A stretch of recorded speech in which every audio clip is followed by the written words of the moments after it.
of the Texas Rangers, starring Joel McRae as Ranger Jace Pearson. Another authentic reenactment of a case transcribed from the files of the Texas Rangers.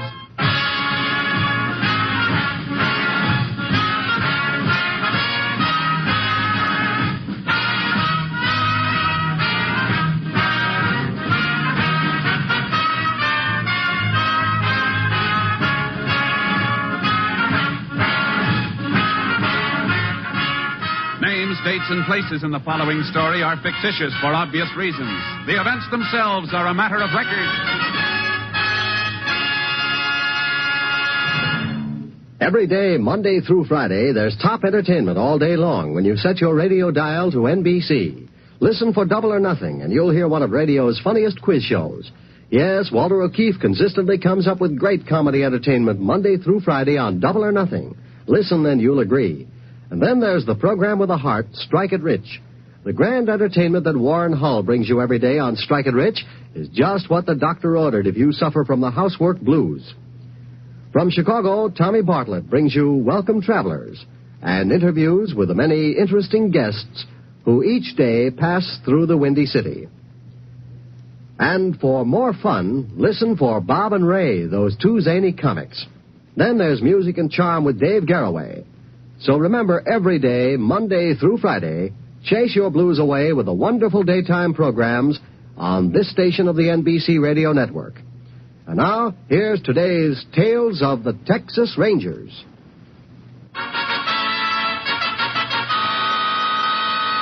And now, from the files of the Texas Rangers, the case called Smart Kill.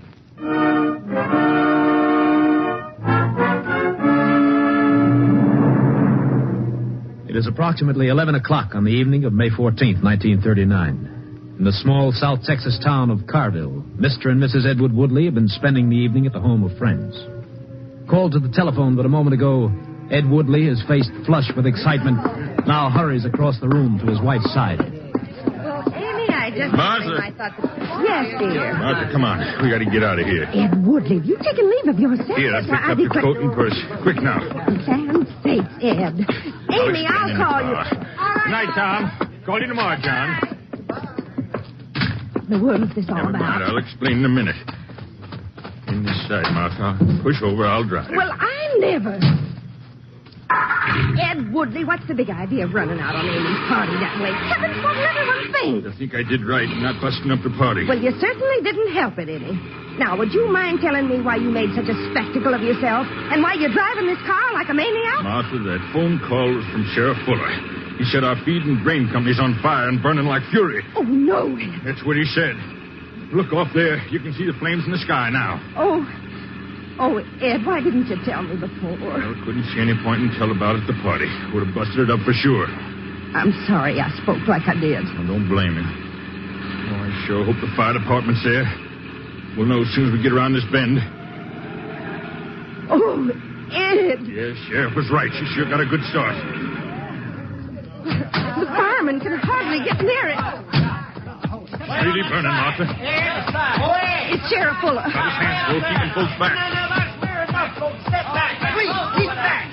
Oh, I'm glad you got here, Ed. I'm afraid she's pretty much on the way. Was bound to go up like tinder, Sheriff. She's piled high with feed, grain, and cotton. Yeah. Oh, I sure wish I could get in there for just about 2 minutes, though. Don't you dare try to get near there. I said I wish, Martha.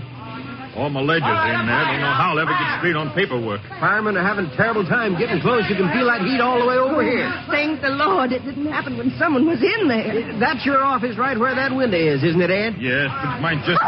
Well, Martha, no, what is it? The window. I saw a face, a man's face. Calm down, Martha. The way flames jump around, you just imagined it. Yeah, there's nothing there now, Miss I Woodley. tell you, I saw a face at that window. Then it seemed to fall back inside. Martha, please. Could anyone have gotten in there tonight, Ed? Of course not. There isn't... Look now. What? Sheriff, she's right. Yeah. There's someone in there. I know. I saw him just before he fell back again. We've got to try to get him, Sheriff. How, Ed? You're gross before you got anywhere near. We can't just stand here. There must be something we can do. Just one thing, ma'am. Pray for him. It's too late for anything else.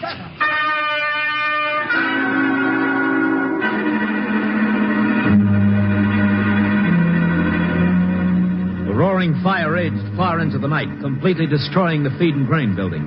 Sheriff Fuller, suspecting criminal intent, asked for the help of the Texas Rangers.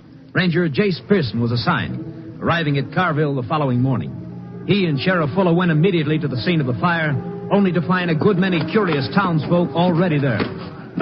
It's a good thing my deputies were out here all night, Jace. Folks just wouldn't stay away. Morbid curiosity, Sheriff.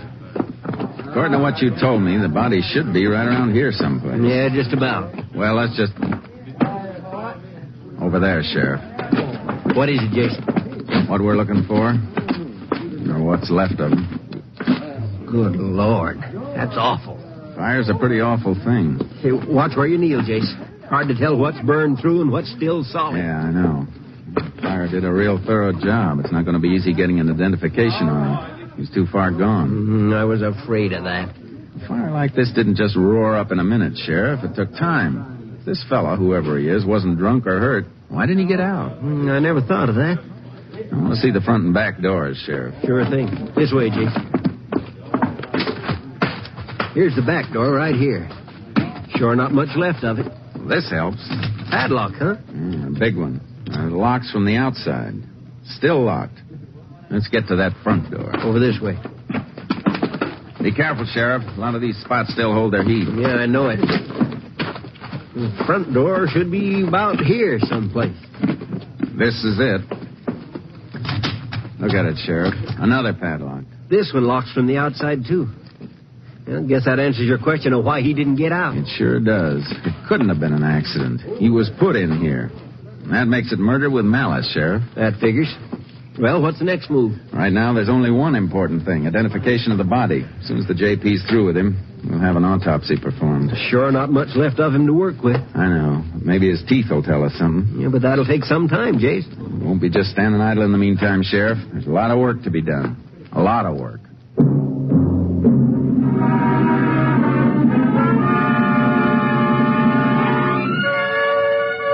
An hour later, the sheriff and I were at the home of Ed Woodley, the man who owned the burned-out building. Both Woodley and his wife looked haggard and weary-eyed over their coffee cups.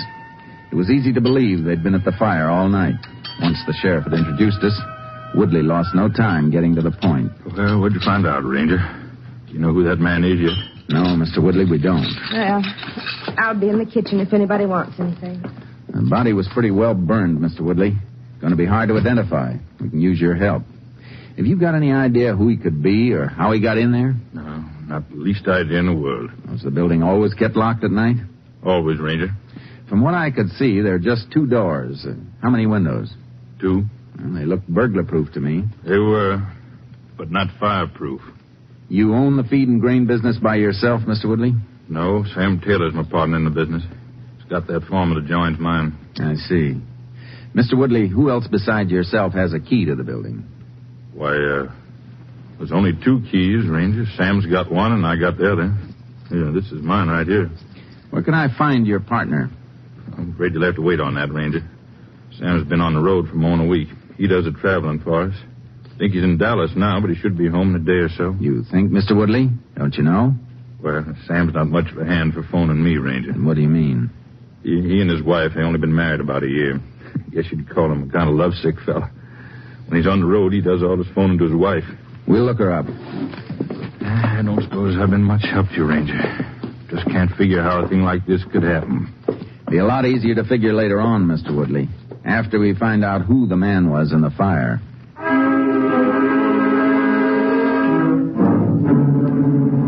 The sheriff and I got in the car and drove to the farm of Sam Taylor, Ed Woodley's partner. Though the 2 partners' farms adjoined each other, they were both big spreads, and the drive took a good 15 minutes. Main house is just a little farther down the road, Jace. Good-looking farm, Sheriff. Yeah. You don't have to worry none about Sam Taylor or Ed Woodley. Everybody in town knows they got no use for each other, but business-wise, they do right well for themselves. You get the feeling Woodley's got no use for his partner's wife, Sheriff? Yeah, well, she is kind of uppity. Keeps to herself, mostly. That's one of the reasons Sam Taylor isn't as popular as he might be. This is it, Jace. Turn in here. Uh-huh. Jace, tell me something.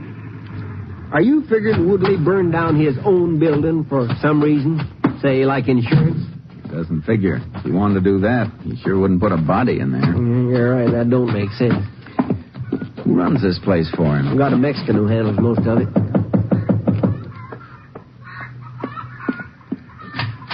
Yes. Oh, Sheriff Fuller. Oh, morning, Miss Taylor. This is Ranger Pearson. Ranger? Howdy, ma'am. Is there something I can do for you? We'd like to talk to you if we may. Of course. Won't you come in? I hope we're not interrupting anything. Of course not. What gave you that idea? I thought I heard you talking to someone. Oh, that must have been the radio. You'll have to forgive the house being so untidy. I haven't been able to get at my housework, what with people phoning to tell me about the fire. Excuse me, I'll just turn that radio on. Won't you sit down? Thank you, ma'am. Now, what can I do for you? It's about your husband, Mrs. Taylor. Mr. Woodley says he's out of town. That's right. He's out of town working while Mr. Woodley stays at home. Can't even prevent the business from burning down. You know that there was a body found in the fire, Mrs. Taylor? Well, so I hear. We'd like to talk to your husband. Exactly where is he now? Why, how could he possibly have anything to do with this? He's in Dallas. Where's he staying? At the Barclay Hotel. Have you heard from him since he's been away? Yes, he called me from there night before last. And you haven't heard from him since? No. That's what we wanted to know. Thanks for your help, Mrs. Taylor. You're quite welcome. Ranger, have you any idea yet who could have started this fire? We're more interested in the man who died in it. Of course. Goodbye, ma'am. Goodbye, Ranger. Hey, Jason. Wait till we get in the car. What were you going to say, Sheriff? When she first opened the front door, did you hear a door in the back slam? I did better than that. From where I was, through the window, I could see a man hightailing it away from the house. Looked like a Mexican. Tall, good-looking fella? Yeah. Arturo Ramirez. He's the foreman I was telling you about. Oh. I wonder what he was doing in the house this time of day. That's what I was thinking. Well, what do we do now, Jason? Run up to Dallas and hear what Sam Taylor has to say.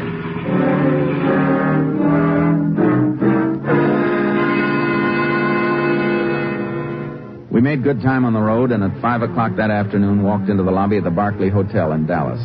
As we approached the desk, the room clerk, a fussy little man about 50, looked up at us over his bifocals. Yes, sir? Can I help you? What room is Sam Taylor in, please? Oh, he's in room 401. Or was that 403? Just let me check on that, will you, please? You know, Jace, if Sam Taylor had anything to do with that fire, being registered here would give him a pretty strong alibi. Yeah, I know it. I'm terribly sorry, sir. I was mistaken. That's all right. What room is he in? Well, that's just it, sir. He isn't in any room. Mr. Taylor checked out 3 days ago.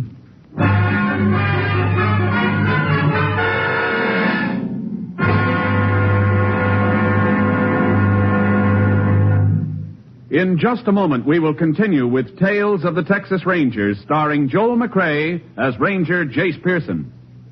You've seen it happen time and time again. Children playing. A ball rolls into the street.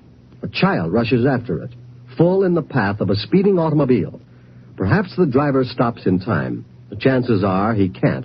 And another tragedy, another accident due to carelessness is chalked up to become a figure on next year's statistical chart of traffic accidents. Let's all keep this year's traffic accident rate as low as possible. Stay within the speed limit. Don't endanger your life by trying to get somewhere too quickly.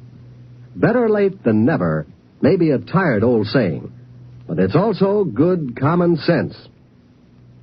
Be alert and careful every moment you're behind the wheel. Never drive after drinking. Stick to your side of the road and watch for warnings at grade crossings. Remember, it's your life that's at stake. You can't afford to be careless. The life you save may be your own. And now we return you to Tales of the Texas Rangers. We continue now with Tales of the Texas Rangers and our authentic story, Smart Kill.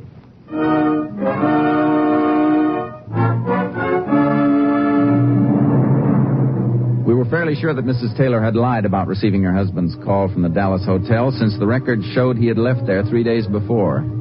As we approached Carville the following morning, we were radioed that the autopsy report was waiting for us at the sheriff's office. We decided to look at it first before our talk with Mrs. Taylor. Anything interesting in it, Jace? Plenty, Sheriff. There was a removable bridge in the victim's mouth. Doc turned it over to the lab crew. Boy, that could sure help. Yeah. Now listen to this. A broken knife blade approximately 3 inches in length found lodged in the third rib just below the heart. Stabbed? Uh-huh. From condition of the rib, knife was apparently driven in with great force. The rib bone itself deflecting the blow away from the heart. But I saw him at the window trying to get out of that burning building. Sounds like something the killer didn't figure on. What do you mean? I got a hunch the victim wasn't supposed to be alive when he was put in there. Oh, excuse me. Sheriff Fuller. Oh, yeah, Johnny, we just got in. Yeah, we just been looking over the autopsy report. Well, good. We figured you would. Let us know if you hear anything, huh? Fine. That was your lab man, Jace.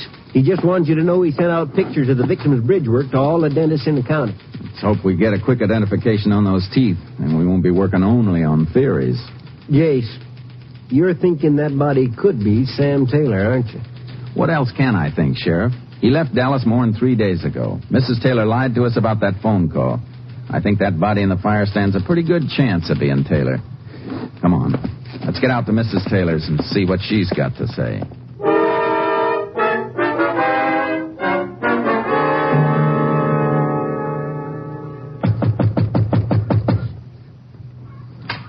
Oh, but good morning, Ranger. Sheriff Fuller. Morning, Miss Taylor. We'd like to have another talk with you, if you don't mind. Well, would it be all right if I dropped around the office later in the day instead, Sheriff? I think it's important enough that we talk now, Mrs. Taylor. Very well. Come in.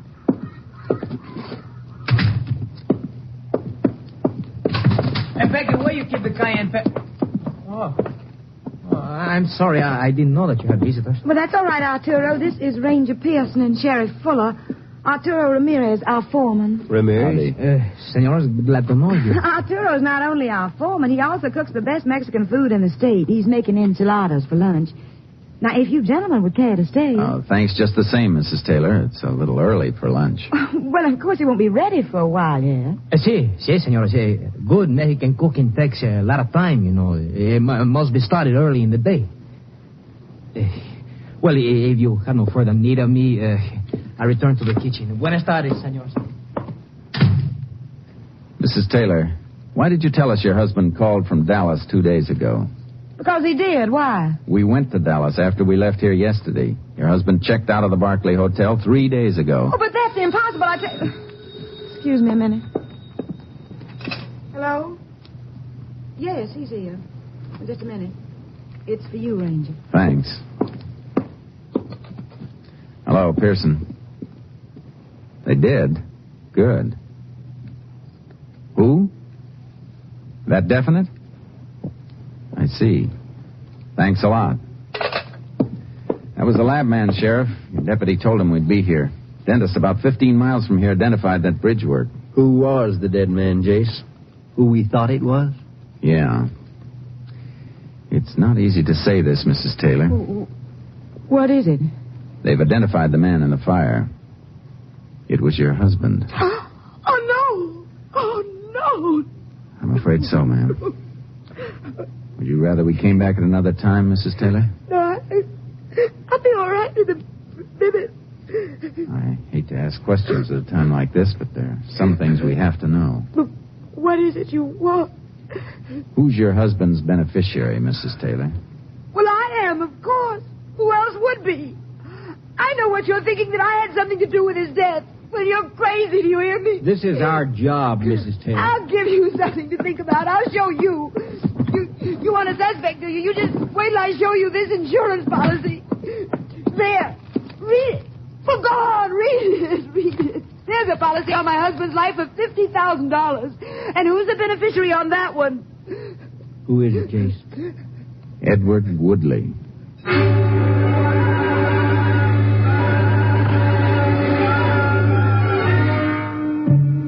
The sheriff and I left Mrs. Taylor, got in the car, and drove to the adjoining farm of Ed Woodley.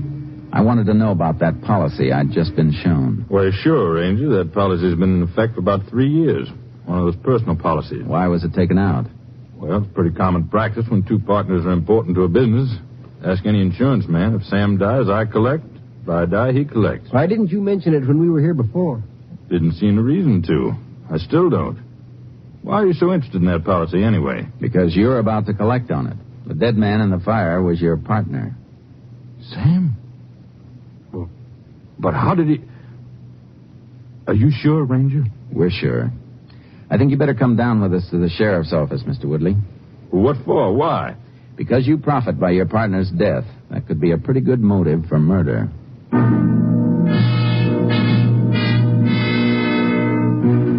For a minute, I thought Woodley was going to give us trouble. Then, without a word, he got his hat and came along with us. When we got to the sheriff's office, we left Woodley with a deputy and went into the inner office to see Johnny Blanche, our lab man. He was packing the dead man's effects in a cardboard box as we entered. About finished up, Johnny? Yeah, there's nothing much more I can do until I get this stuff to the lab. Hope we didn't keep you waiting too long. Oh, no. I've been making out a receipt for you, Sheriff. I'll just sign it and get along. Can I see that receipt, Johnny? Sure thing. Yeah. Thanks. Wallet, pen, coins. Anything wrong, Jace? I'm sure I listed everything. Johnny, would you mind if I take a look at that box? Oh, not at all. Everything there? Yeah. Everything you got on your list, but I don't know. Something's... Wait a minute. The key. Where is his key? What key? The one Taylor used to get in the building. Well, there wasn't any key found on Taylor's body. Well, if there wasn't, we got the wrong man sitting in the outer office. How do you mean, Jace? Don't you see, Sheriff? There were only 2 keys to the building, one for each partner. Taylor's is missing. Now, if Woodley were the killer, he wouldn't have to steal Taylor's key. You mean someone used Taylor's key to get him into the building? Sure looks like it. Yeah, but Jace, Mrs. Taylor'd be the only other one who could profit by her husband's death. And she wouldn't have the strength to get him in there. Unless she had some help. Yeah, but who? That Mexican foreman of hers. He seemed obliging in a lot of ways. Maybe the motive wasn't money after all. Yeah, they were pretty friendly. Sheriff, let's you and I pay another visit to the lady who was so broken up by her husband's death.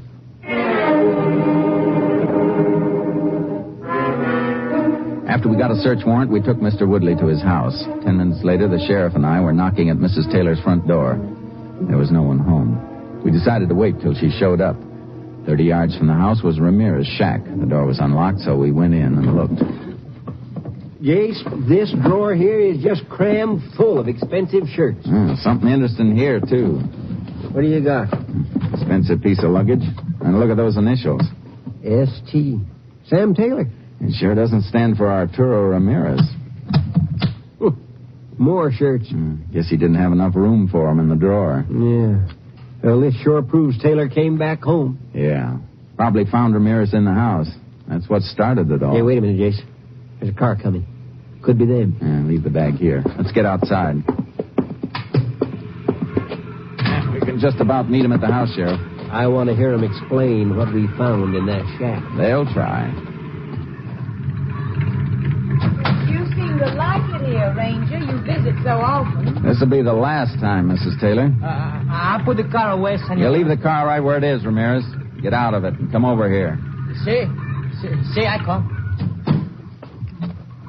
Mrs. Taylor, I got a search warrant here. I'll start with your handbag. You've no right to do this. Here's the key, Sheriff. What? Same kind Woodley has. That's my husband's keys. That's the first time you've told the truth, Mrs. Taylor. What about you, Ramirez?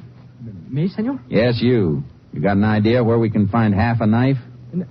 Knife? What knife? The one Mr. Taylor was stabbed with. You're crazy. Here's my knife. Yeah, shiny and new. But how are you going to explain Taylor's shirts and luggage in your shack, Ramirez? I want to hear that. Ramirez, you fool. A $40 bag and a couple of dozen shirts you just couldn't resist. What? I didn't mean to do it. Keep your mouth shut, Ramirez. He started to fight with me. It was her idea to make the fire so it would look like an accident. Ramirez! I won't die for you. I won't. No. Hold it, Ramirez. No, you let me go, senor. I said hold it. You stupid fool, Ramirez. I can't stand the sight of you. I wish I'd never seen you. You won't have to worry about that anymore, Mrs. Taylor. I don't think you're going to see each other for a long, long time.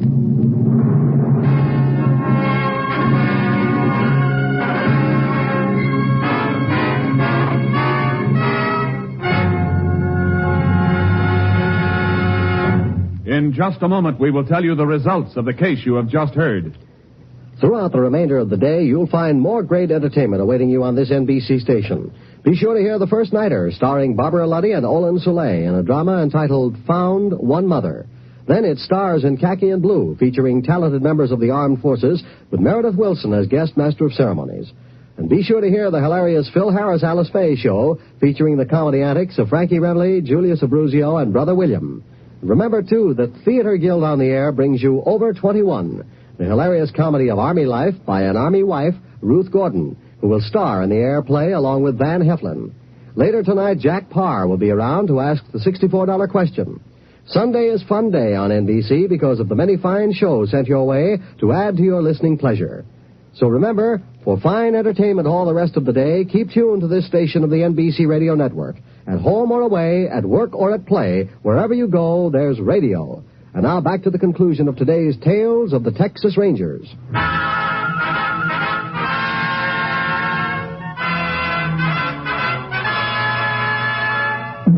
And now, here are the results of the case you have just heard. On July 11th, 1939, Peggy Taylor and Arturo Ramirez were tried for the murder of Samuel Taylor. They were found guilty. Peggy Taylor was sentenced to the women's prison at Goree for 40 years, and Arturo Ramirez was sent to Huntsville Penitentiary for the rest of his life. And here again is the star of our show, Joel McRae. Folks, I want to take this opportunity to thank you again for the many wonderful letters that we've received from you listeners. Hearing from you brings us just a little closer to our family of friends who listen to Tales of the Texas Rangers each week. I want to tell you a little story about our good friend and technical advisor, Captain M.T. Lone Wolf Gonzalez. Several years ago, Kilgore, Texas, found an oil field at his front door. In 8 weeks, the dusty, sleepy little village of 900 population became a sprawling, brawling city of 25,000.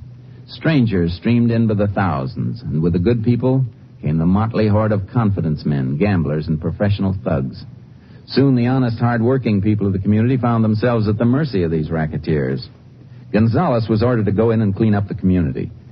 In his first offensive, he rounded up 500 persons whom he considered undesirable and clapped them in jail. When I asked him how he could tell the good people from the bad, he said, "Well, in those days it wasn't hard at all. I just looked at their hands. If they had working man's hands with calluses on them, I figured they were trying to make an honest dollar. But if their hands were smooth and lily white, I reckoned they weren't up to too much good, and into the who's gal they'd go. Wasn't wrong very often either. So long, folks. See you next week." Next week, Joel McRae in another authentic reenactment of a case from the files of the Texas Rangers.